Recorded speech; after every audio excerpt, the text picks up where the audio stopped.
Yeah.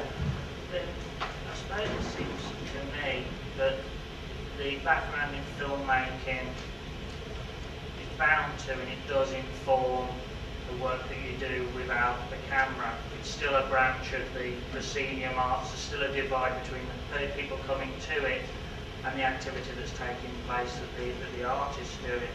So I suppose it just raises concerns about talking about particular individuals who look away and discussed on the street, and then this notion of reaching as big an audience as possible, this homogenous people out there of audiences, and there's like some sort of big contradictions there, I suppose. Contradictions between well, being an artist? Contradictions of saying that at one hand dealing with particular individuals and, you know, on a personal level, and there's sort of like, you know, general notion of an well, the thing is, I'm an individual. I'm not a politician or someone. You know, I'm not somebody who has big opinions about these kind of things. It just gives me pleasure personally if I can fight back. You enjoy what you're doing. Yeah, I can. If some cunt goes, "Are you a man or a woman?" You know, I'd like maybe when I was younger, I would go home and be miserable, and now I can say something to the guy, or even if I show up with a moustache in the first place, he's not even going to ask, you know. But it does limit the set of reactions when you set yourself up like that, if you're on stage and whatever. It limits the set of reactions to what you're left with, heckling, as you said. No, you get that wrong. You get that wrong. No. I mean, I don't know, you don't know much about my band. It's not really, you know, this is just what came out of the conversation, because there's not very much heckling, and I'm not really setting myself up, because... No, but it does limit the set of reactions. When no, it doesn't. It doesn't, because there's also music, you know, there's songs. Well, then it operates on the level of the films and whatever. You can contemplate in a passive sense and then take an element away with you when you leave to mull over. As an audience? Yeah.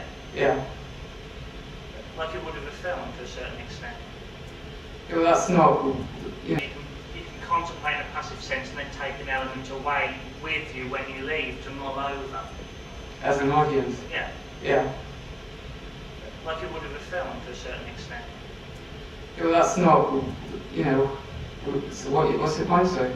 Well, the point is really just the sense of how, you know, how the audience come to it, the time and duration, and then what you take from it afterwards. I'm just saying, it might seem like that because we are at an art college, we're talking about these things like audience, but the main reason I'm going on stage is to perform music, you know. I'm not there to shock or anything, you know, it's just, it happens that... True, when you look at the music, it doesn't just operate on the same level as you've seen in the films. There's stuff that seems far more pastoral, and, you know, and it's not like you'd see in the films, which in the main is kind of working in a certain way, hitting in a certain way, listening to the music, and there are elements which, it's a rich tapestry, I suppose.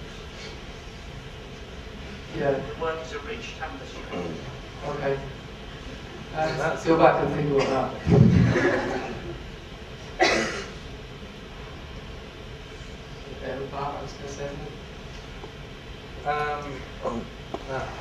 Is it? Do you find it better that you can tell more stories quicker with your music than films? Well, yeah, I mean that's a good point. I think film is just too limiting, you know, as a medium, because the language, because it's so easy. It's easy to be experimental and do whatever you want, but to hold an audience's attention is actually quite difficult, I think. And for that, you know, you actually do have to make quite a few compromises. Like, you know, you might just want to talk about something that's quite vague, but in films you should really have a story or something, or something to hold people's attention. And in music, you don't need that. You know, this is the sound itself that works, and stories can be fragmented, and it won't be pretentious. You know, because it's normal that songs can be obscure or vague, ambivalent, whereas in films it could easily be pretentious or completely meaningless, you know. I mean, obviously there must be a correct way of doing that as well, but I think it's more difficult.